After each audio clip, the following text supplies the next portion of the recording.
26 دسمبر 2025 کو CM KP نے پشاور سے اپنا سفر شروع کیا اور لاہور پہنچے۔ اس سفر کے درمیان کئی جگہ رکاوٹیں پڑیں اور خاص طور پر رکاوٹیں ان لوگوں کے لیے تھیں جو وزیر اعلیٰ سہیل آفریدی کو جاننا، ملنا اور انہیں گریٹ کرنا چاہتے تھے۔ سہیل آفریدی کا تعلق تحریک انصاف سے ہے، تو پنجاب کا وہ حصہ جو موٹر وے کے دونوں طرف بستا ہے، وہاں سے کچھ کارکنوں نے موٹر وے پر آنے کی کوشش کی تاکہ وہ اپنی پارٹی کے وزیر اعلیٰ کو مل سکیں، لیکن ایسا ممکن نہ ہوا کیونکہ حکومت نے کئی جگہ پر کنٹینرز لگا دیے تھے۔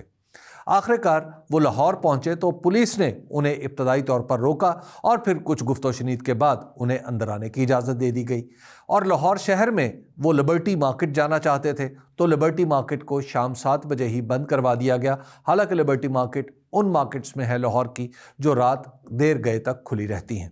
وجہ کیا ہے کہ سہیل آفریدی عام لوگوں سے نہ مل پائیں۔ سہیل آفریدی نے جب لاہور آنے کا پروگرام بنایا اور اس کا باقاعدہ اعلان ہوا تو اس کے بعد لاہور میں بھی ایک عجیب و غریب کارروائی دیکھی گئی، وہ یہ کہ پنجاب پولیس نے باقاعدہ طور پر پاکستان تحریک انصاف کے کارکنوں کو اٹھانا شروع کر دیا، اور جہاں پر کوئی کارکن نہیں ملا تو اس کے گھر والوں کو ڈرایا دھمکایا، حتیٰ کہ ایک سابق MNA کرامت کھوکھر کو باقاعدہ طور پر گرفتار کر لیا گیا کیونکہ سہیل آفریدی نے ان کے گھر آنا تھا۔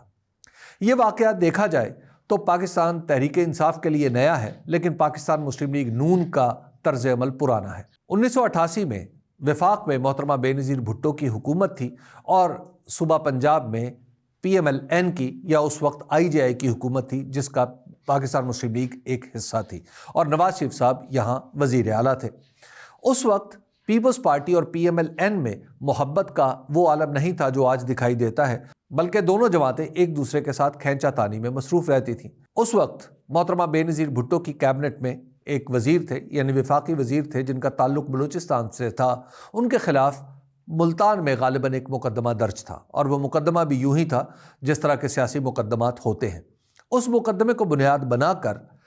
پنجاب کی حکومت نے یہ کیا کہ باقاعدہ طور پر ان کی گرفتاری کا منصوبہ بنانا شروع کر دیا۔ اس کا مقصد یہ تھا کہ وفاقی حکومت پر دباؤ ڈالا جا سکے، اور اس وقت یہ بات بھی میڈیا میں بار بار اچھالی گئی کہ محترمہ بے نظیر بھٹو کی حکومت تو صرف اسلام آباد تک محدود ہے، اسلام آباد کے ارد گرد ساری حکومت تو دراصل نواز شریف صاحب کی ہے۔ اس وقت پرانا راول پنڈی ایئرپورٹ ہوا کرتا تھا جو پنڈی کی حدود میں واقع تھا، جو ظاہر ہے پنجاب میں آتا ہے۔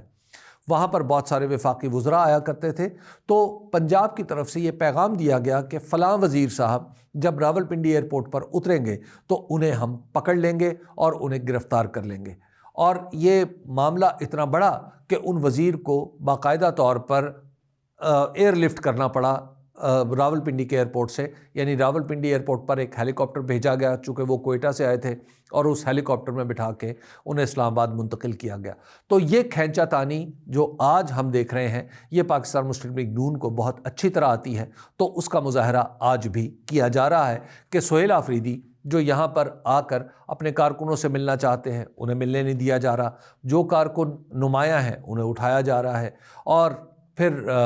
وہ لبرٹی میں جانا چاہتے تھے تو لبرٹی مارکیٹ کو بند کر دیا گیا ہے۔ گویا ان کا پورے کا پورا پروگرام جو بہت سیاسی نہیں ہے، لیکن ظاہر ہے تھوڑی بہت سیاست اس میں ہے، تو اس کو بھی کرنے کی یا پورا کرنے کی اجازت نہیں دی جا رہی۔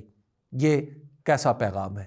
یہ پیغام صرف پاکستان تحریک انصاف کے لیے نہیں ہے۔ جب حکومتیں اس طرح کی یا ایک صوبے کی حکومت دوسرے صوبے کے وزیر اعلیٰ کے ساتھ یہ سلوک کرتی ہے تو یہ وفاق کے لیے کوئی اچھا پیغام نہیں ہے۔ خیر، پاکستان مسلم لیگ نون ماضی میں بھی یہ کرتی رہی ہے اور آج بھی یہی کر رہی ہے۔ ایسا لگتا ہے کہ اس جماعت نے تاریخ سے کچھ نہیں سیکھا۔